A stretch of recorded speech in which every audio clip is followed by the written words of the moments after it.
Maayong udto sa inyong tanan. Ako gali si Gerard kag isa ako ka Pilipino. Pero mas sakto hambalon nga isa ako ka Ilonggo. Kabalo ako ah, hiligaynon amo na ang akon nga mother tongue. Kabalo man ako Filipino o mas kilala nga ginatawag sang iban nga Tagalog. Kag kabalo man ako Ingles. Nga daw hindi ko maambal nga kabalo ako mag-Espanyol bisan nakakuha man ako sang klase sa mga simple lang nga Espanyol. Pero sa klase nga 'to didto ko man nadiparahan nga ang hiligaynon daw damo gid siya sang pagkapareho sa Espanyol. Parehas sang sa Espanyol, espejo. Para sa ila ang espejo, which is mirror, sa amon espiyo. Amo nga mirror man. Kung sa Filipino kay salamin ang mirror. Mirror, espejo, espiyo, salamin. Kag natuto ko natuto ko maghiligaynon kay amo na ang amon ginagamit sa balay sang akon nanay, sang akon tatay, kag sang akon nga lola. Siyempre kung amo to ang ginagamit sa inyong balay, amo gito ang makasanayan mo gamiton nga lengguwahe.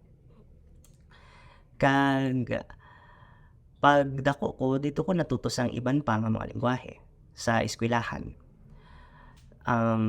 Subong isa ako ka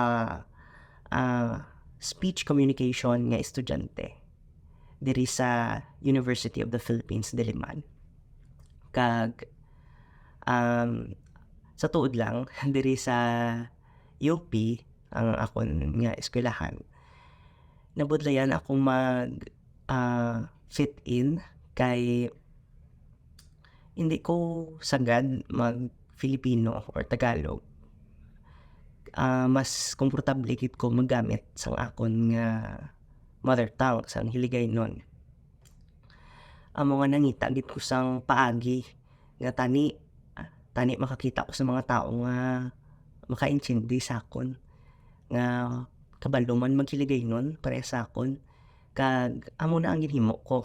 Ang una nga ginsudlan ko nga org diri sa akon eskwelahan kay isa ka regional org. Kung diin tanan nga miyembro sang organization nga ni kabalo maghiligaynon. Kay lain gid abi kung ang kaistorya mo kay parehas gid kamo sang lengguwahe nga ginagamit. Wala kay kung kunyari Filipino, Tagalog ang kaistorya ko, daw wala nagasantoanay ang gusto ko ihambal. Lain gid kung hiligaynon ang ginagamit ko. Kag gusto ko man ihambal nga ang hiligaynon halin gid na siya sa Iloilo.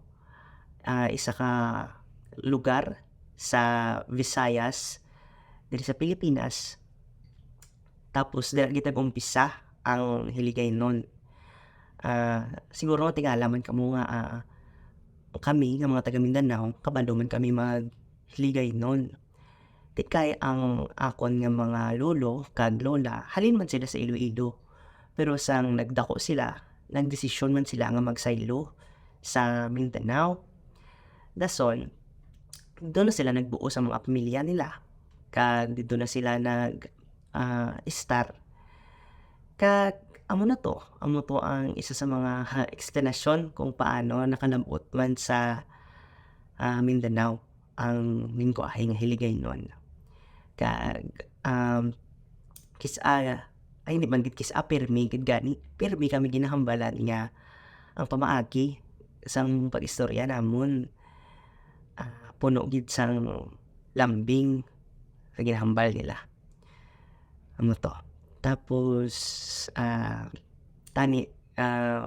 damo pa ka sa inyo nga gustong makabalo kung kung ano ang amon nga lengguwahe kag ang parte man sa amon kultura.